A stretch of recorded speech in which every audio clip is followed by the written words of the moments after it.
बचा 2 पिन है ना, बचा 2 पिन। अब ये पिन कहाँ से आया, एक पिन कहाँ से आया, ये तो दिख रहा है आपको। तो जीआर ले लेना, इसका जीआर है, किसका जीआर है, किसी न किसी का जीआर जाएगा तभी ये 1.8 भी बन पाएगा, हो जाएगा। ठीक है, नहीं हो पाएगा, इसमें से किसी न किसी एक का जीआर जाएगा तभी तो 1.8 नहीं बढ़ेगा, दोनों जाएगा तो हो जाएगा, है ना। ये दोनों चाहिए ना जीआर, तभी तो बीच में रजिस्टर आपका काम करेगा। समझ में आया। अब यहाँ जीआर दिखाया, लगा क्या है भाई, ट्रैक ओके, लेकिन हम सेट लगा करके ऑन कर रहे हैं तो इसका बूस्ट वोल्ट भी नहीं बन रहा है, ना लाइट घट बढ़ रहा है। तो कंडीशन क्या हो गया, रजिस्टर उठा करके चेक करना पड़ता है। बोर्ड से उठाएंगे आप रजिस्टर और चेक करेंगे, इसका जीआर लेंगे, यहाँ पर पैड है ना, जहाँ पर से रजिस्टर निकाला इसके पैड पर जीआर लेंगे हम। इस साइड जीआर है कि इस साइड जीआर है, अगर जिस साइड का जीआर आपका रहेगा ठीक है तो उस साइड हो गया, जिस साइड जीआर नहीं है तो ढूंढिए कौन सा जीआर है, इसका सीपीयू का है या फिर इस आईसी का है। समझ में आया। तो उसको वहां से जीआर आपको लाना पड़ेगा, हर हालत में सीपीयू से होगा, सीपीयू उठाना पड़ेगा, पावर होगा पावर से उठाना पड़ेगा। सर सिर्फ जीआर चाहिए तो कहीं से उठा दूंगा सर, नहीं दीजिएगा सही से जीआर ऐसे तो उसको आप डायरेक्ट ऐसे कर सकते हैं, इसको सीधे ब्रेक कीजिए, शॉर्ट कर दीजिए, नहीं सीधे इसको निकाल तोड़िए, चाहिए नहीं ठीक है। आई तो इसको रीसेट बोल्ट कैसे दे दीजिए 1.8 का, तो क्या काम करते हैं।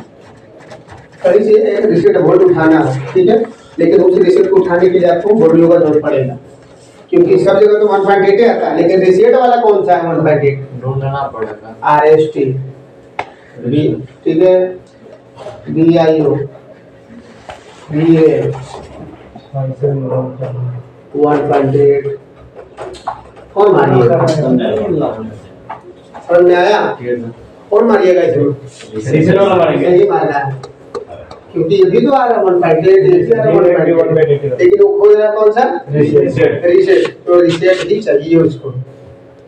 इस हमारे दीजिएगा तो डिस्प्ले का लाइट, इस हमारे में तो डिस्प्ले का ग्राफिक चला जाएगा स्लीप मोड में करने पर। ये वोल्ट को भी CBC पर मारेंगे हम, ये फोटो दिख रहा है ये चला जाएगा लेकिन लाइट इसमें जलता रहेगा, वाइट हल्का तो ग्राफिक गया, हाँ ग्राफिक गया, क्योंकि ग्राफिक गया इसलिए क्योंकि ऊपर लाइट चाहिए, लाइट का हम काम कर रहे हैं यहाँ पर ठीक है। तो लाइट के लिए चाहिए हमको रीसेट, जो कंट्रोल कौन करता है, सीपीयू करता है। तो रीसेट भी कहाँ से आता है, सीपीयू से आता है ठीक है। तो उसको हम वहां से देंगे कौन सा रीसेट का स्लिप बोल्ट, सीधा कनेक्टर लगा दीजिएगा, आपका काम कर जाएगा, समझे। तो सब भी बनता है तरीका है सब बनाने का। नहीं मिला तो ठीक है, नहीं तो सीपीयू उठाइए, सीधा सा बात। सर आजकल सेट में ज्यादा सीपीयू हट रही है, जो आजकल के सेट आ रहा है उसमें ज्यादातर सीपीयू प्रॉब्लम। सीपीयू क्या है, ज्यादा प्रोसेसर पर ही हीट पड़ता है। आप कभी घर में गुस्सा हुए ना कोई पड़ता, कहाँ से, दिमाग से सीधा सवाल है भाई, मार्क फोकस में है ना। यही तो घूमता है आदमी का, तो सारा कहानी हो जाता है।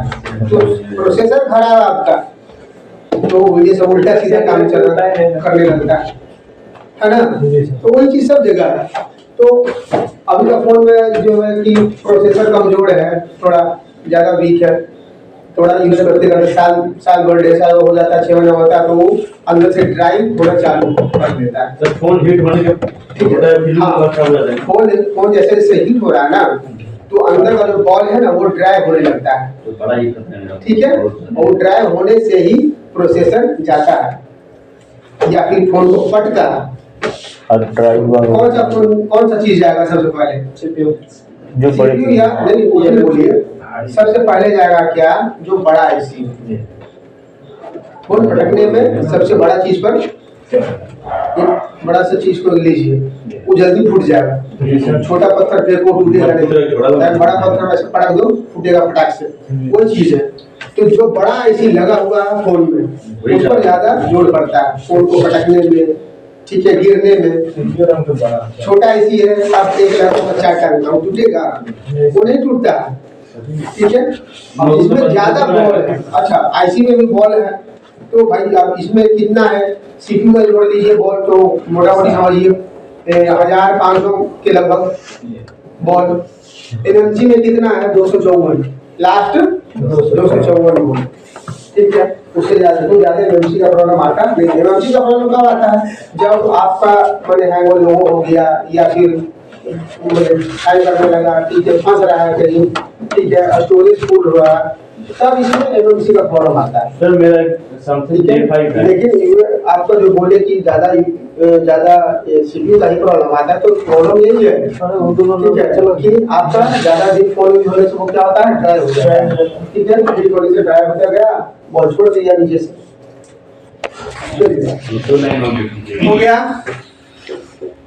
हाँ, एक चीज को यहाँ पर नहीं लिखा है ना भाई, ये हो गया, इसको बोलते हैं वोल्टेज इन, ठीक है, वी इन के नाम से ये लिखा जाएगा आपका, और ये लिखेगा SW, ये स्विचिंग, ठीक है। ये हो गया आपका CMBC, ठीक, लिख लीजिएगा। ये इस लाइन से वोल्टेज इन करता है, और इन करवा करके वापस आएगा, कॉइल में जाएगा, कॉइल से फिर इधर आएगा स्विचिंग करवाने के लिए, और जब तक ये स्विचिंग नहीं होगा तब तक यहाँ पर बूस्ट वोल्ट के लिए नहीं बनेगा। स्विचिंग होने के बाद ये को बोलता है IC एक्टिवेट होगा, और यहाँ पर बूस्ट वोल्ट बनाएगा किस पर, बूस्ट कॉइल पर, ठीक है ना। बूस्ट कॉइल पर वोल्ट बना करके भेजेगा किसको, डायोड को। डायोड को भैया समान आएगा वोल्टेज, ताकि मेरा काम खत्म हो गया, ठीक है। और इस रास्ते से उसको फीडबैक लाइन से उसको ग्राउंड करवा देता है, ठीक है। तो हर एक चीज का इसका रोल है, ठीक है ना। जैसे आपका चला गया फिर केबल, तो केबल भी अगर ओपन हो जाएगा आपका, तो आपका लाइट नहीं आता, यानी लाइट सेक्शन में प्रॉब्लम आने से सभी लाइट को चेक करना है। लेकिन ज्यादा जो आता है प्रॉब्लम क्या आएगा, ये ओपन होने का, बूस्ट कॉइल का और CMBC का, तीन चीज आता है, ठीक है ना। तीन चीज पहले चेक करिएगा एकदम बिना स्टील को खोले हुए। अगर आपके पास वर्नियो रहेगा तब, और नहीं है तो स्टील को काटना ही पड़ेगा।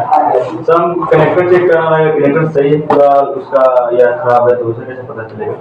कनेक्टर खाली तो दो लाइन चेक कर लेंगे, CMBC चेक कर लेंगे, और 3 पॉइंट हो जाएगा, और पॉइंट चेक करना रहेगा तो उसको भी दूसरा और मतलब क्या चेक करना है, और पॉइंट है ना उसमें, और पॉइंट का पता नहीं लाइट सेक्शन के लिए वो देता ही नहीं, वो देता है चीज ये बताते हैं, ग्राफिक में बता देते हैं, क्योंकि ग्राफिक में बन जाएगा आपका 10, 11, 12 मैंने टोटल बोले तो 15 लाइन कम से कम ग्राफिक के लिए 15 लाइन, तीन पॉइंट तो जान गए हम लोग। हाँ 15 लाइन ग्राफिक में 15 लाइन हो जाएगा, ठीक है ना। टोटल 15 लाइन का ही कहानी है ग्राफिक में, सर आएगा ना 10 लाइन चेक करें उसका वैल्यू आएगा कि नहीं? हाँ सबका, जिसका नहीं आएगा, जिसका नहीं आएगा ओपन है,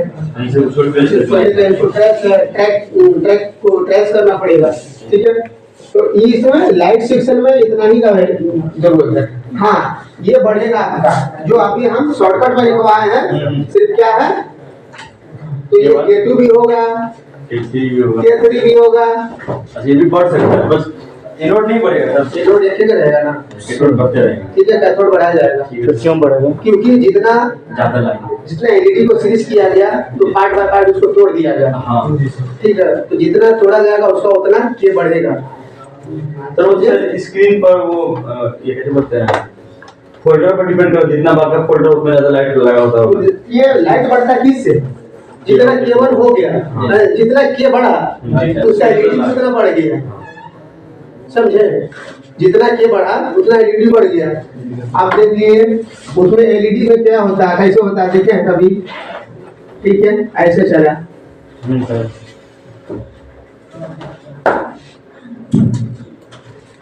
ठीक है। अब यही से बटेगा फिर दूसरा विभाग इसी तरह से, यानी जे जितना ई आ गया उतना K हो गया ये, समझे। ये रहेगा ऐसे होगा, जो सबसे जुड़ा रहेगा इससे, ये लोड, ठीक है। ये क्यों रहेगा, लेकिन ई जितना बढ़ेगा तो यहाँ से लिखेगा K1, यहाँ से जितना बढ़ेगा ये K2, यहाँ से जितना बढ़ेगा ये K3, इस तरह से बढ़ता है, समझे। यहाँ से यहाँ डायरेक्ट आप नहीं चेक कर सकते पूरा एलईडी को, चेक कीजिएगा ये खुला हुआ है, खराब डिस्प्ले को प्रैक्टिकल करना है तो माइक्रोस्कोप पर लेकर के बैठिएगा। आप डायरेक्ट इसको यहाँ से इस पर ट्रेस नहीं कर सकते, इस पर सटाइए तो बहुत पूरा नहीं हलेगा, ठीक है, या फिर यहाँ से इस पर सटाइए तो पूरा बहुत हलेगा। उसको ऐसे चेक करिएगा तो बहुत जलेगा। ये है अपना चेक करिएगा, ऐसे तो जलेगा, ऐसे एक बॉल हाँ नहीं, एक सेक्शन, एक सेक्शन में 4 को एलईडी 3 को एलईडी बनाया जाता है। अच्छा ठीक है, ये खराब डिस्प्ले बोर्ड पे कितनी पे रखे हाँ? कैसे चलेगा? अरे यार डायोड में, ये डायोड है ना, एलईडी क्या है? डायोड डायोड है, डायोड रखिएगा तो ये जलेगा। डायोड बोर्ड में नहीं रखना, ठीक है। अच्छा मल्टीमीटर को वेब रेंज में रख के अगर सटाएंगे हाँ तो डायोड जलेगा। तो मल्टीमीटर से वोल्टेज उसमें जाता है आ जाएगा ना, ये लीड क्यों दे रहा है? थोड़ा सा वोल्ट मल्टीमीटर में बैटरी लगा 9 वोल्ट की बैटरी है ना, तो बैटरी का वोल्ट आपका रन कर रहा है उसमें जो वायर में, तभी तो काम कर रहा है।